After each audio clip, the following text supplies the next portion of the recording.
This is the story of the tale of three brothers, taken from the Tales of Beedle the Bard by J.K. Rowling. There were once three brothers who were travelling along a lonely, winding road at twilight.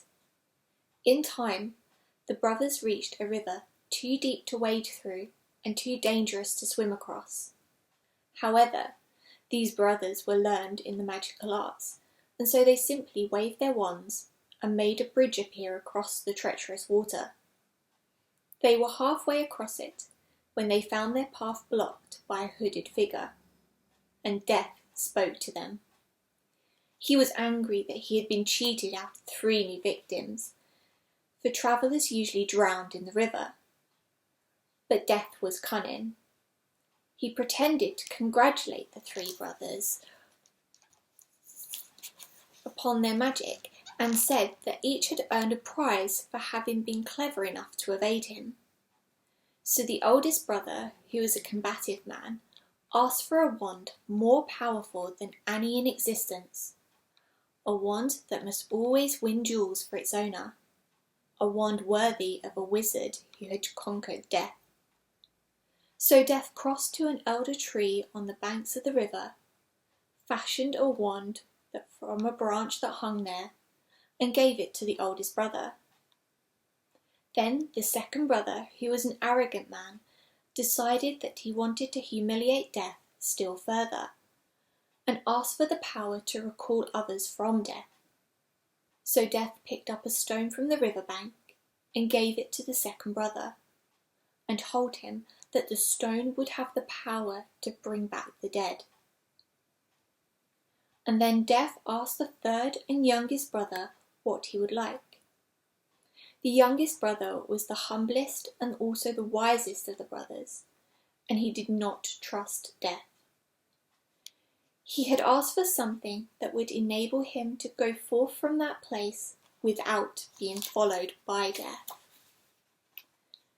And Death, most unwillingly, handed over his own cloak of invisibility.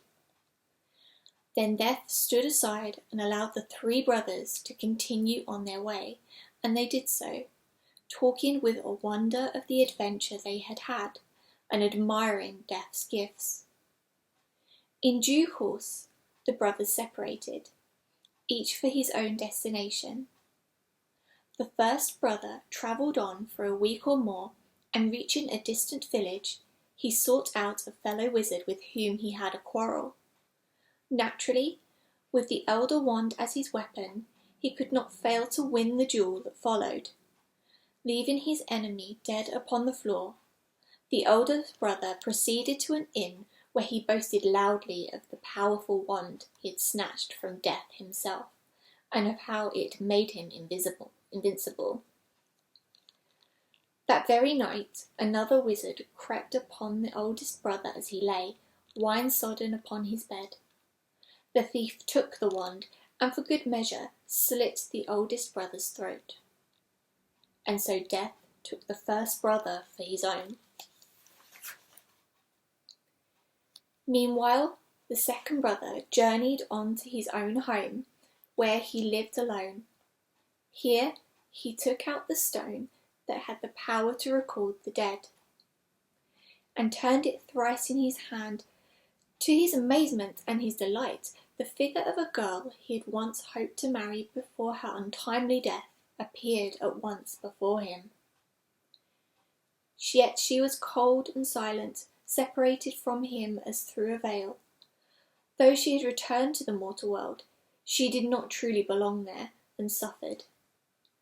Finally, the second brother, driven mad with hopeless longing, killed himself so as to truly be with her. And so Death took the second brother for his own. But though Death searched for the third brother for many years, he was never able to find him.